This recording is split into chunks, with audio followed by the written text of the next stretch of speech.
Welcome back into the ATL Day Ones podcast. I'm Jarvis Davis. I'm Tenitra Batiste. Yes, we are all part of Locked On Sports Atlanta. Make sure you go and like and subscribe, comment, tell us how much Yes. you love us. Even if you don't, lie. It's okay to lie to us. I like being lied to sometimes, especially if it's building us up. That's what we're all about, right? We're a community, T. Yeah, Right. A tell little embellishment doesn't hurt. right, exactly. I'm all for that. That's for sure. Now, but coming up, we're gonna get into this 2 year plan. I told y'all about a 2 year plan that I have for the Atlanta Falcons. Tenitra I'm and I, intrigued. yes, we're gonna get into that. But before we get into that, Tenitra, tell them about Built Bar. Now, Jarvis, this is a time of year that I've pretty much not given up on all of my New Year's resolutions, but I know some people have.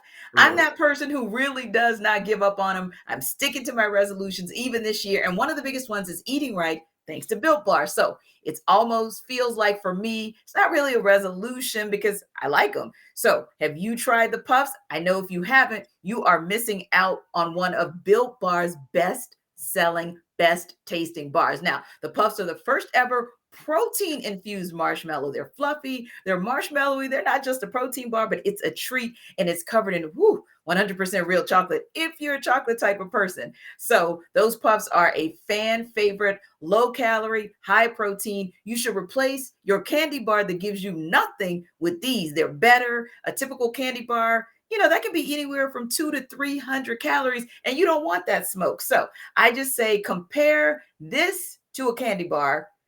30 grams of sugar, dozens of net carbs. Who wants that in their lives? Instead, you can have mint brownie, coconut almond, and new for this month, which is a favorite of mine, white chocolate cookies and cream. I love me some white chocolate. So they're all delicious. New flavors are coming out all the time. And at Built Bar, it's still really all about the taste. So they make it taste delicious first. Then they figure out how to make it healthy. And I don't know about you, but I think they pull it off every single time. So go to built.com, use promo code LOCKED15 and get 15% off your order. Again, use that promo code LOCKED15 for 15% off at built.com.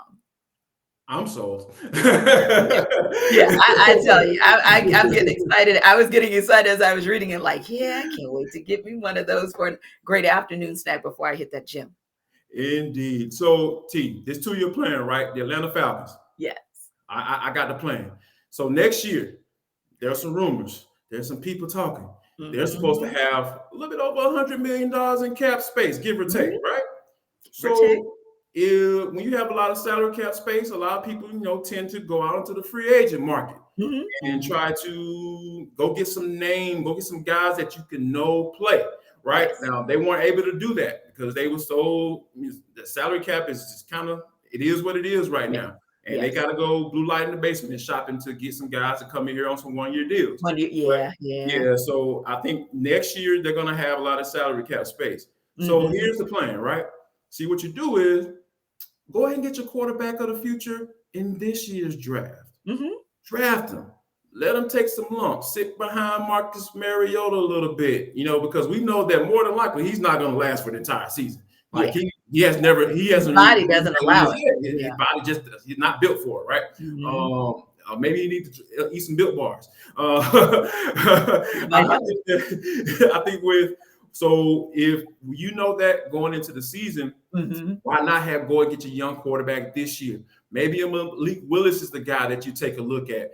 I know, got a chance to go down to the Senior Bowl this year, and I was able to put my eyes on him, kind of have some conversations with him, and I just really that he's the type of guy that you really fall in love with because, and talking to some people that covered him when he was at Liberty. Yes, I did. Yes, and raved about what this guy can do and who he is as a person, and not having to worry about any off the field stuff. And hey, we're kind of used to those type of quarterbacks, right?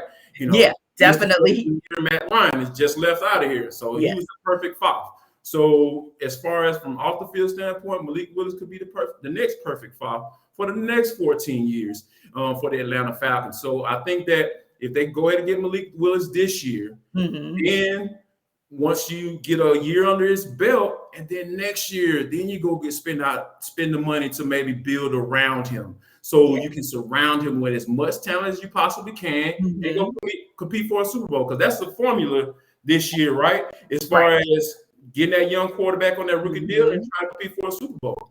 Right. And the thing about it is, everybody's been saying, wow, it should have happened last year. And we can acknowledge that it was a quarterback rich class, if you will. But that doesn't mean that there aren't some gems out there, right? It doesn't mean that you still may not be able to get somebody in the second round, if you will, because it really depends. Some say they expect Malik Willis to go at the end of the first round, maybe the top of the second.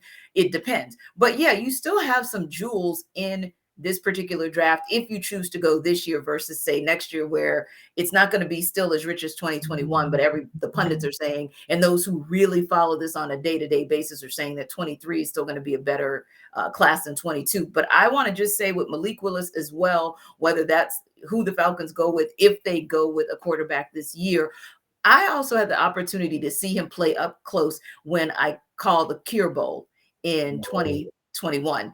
And I got to tell you, or 2020, excuse me, I have to tell you, one of the things I liked about him is his decision making. It improved as the game wore on. So that was Malik Willis in 2020. So just to see how much he's improved in his decision making, his accuracy, his technique, everything has improved from what I saw. And it was impressive back in 2020. I definitely think that he is someone that the Falcons could and should give a look at and strongly consider. Yeah, strong consider is definitely what I'm saying. Like almost pick him, right? Why not? Go ahead and draft your off this year, because that's the thing that is, that's the way of the world in the NFL now. The way the amount of money that these quarterbacks are making in their second contracts, like you almost can barely fill the team, once they get paid that money, and it seems like it's not going to slow down anytime soon, especially with the contract. You talking about $230 million guaranteed with Deshaun Watson, who hadn't played in a year.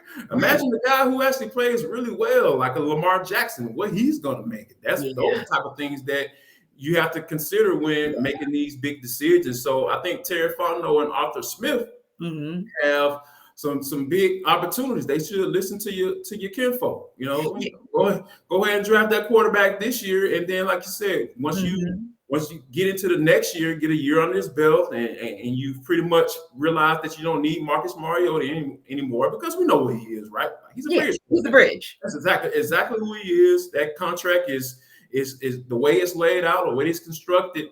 You don't have to really worry about taking a hit if you were to cut him after this season. So I think that it's perfectly set up for them to go ahead and get that quarterback this year, and next year figure out how to surround him with a lot of talent through free agency and the draft. So I think that's the main thing. But before we get out of here, I really want to kind of get your thoughts on how do you feel that do you feel that Terry Fontenot and Arthur Smith may be scared to pull the trigger, given how the whole Deshaun Watson and all that thing went down?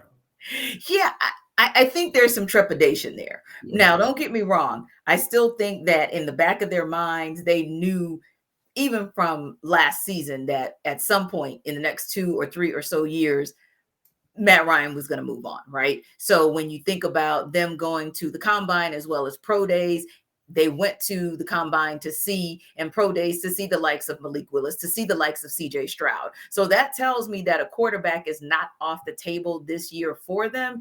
And I'm watching some of the moves that they're making, like you were saying, with those 1-year prove it deals, where they're going out and they're shoring up the secondary, if you will. So pulling in a corner like Marlowe, or pulling in, safety like Marlowe, or pulling in a corner like Hayward. That tells me, okay, you're pretty comfortable with where your secondary might be in terms of AJ Terrell and what other pieces you can put there to complement him. So then we start going to the trenches. Then we start on both sides of the ball.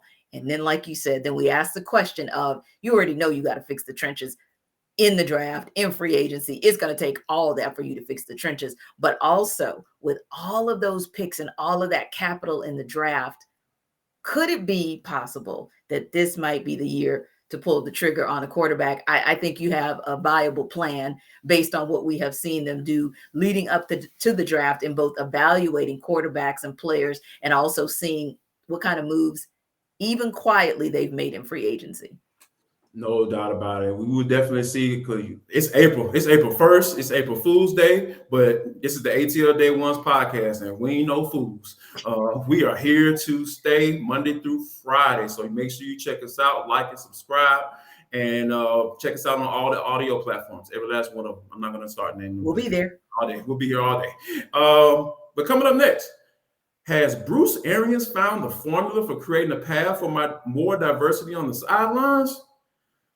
Whoo, he may have. For the Culture is next on the ATL Day Ones podcast. I'm Jarvis Davis.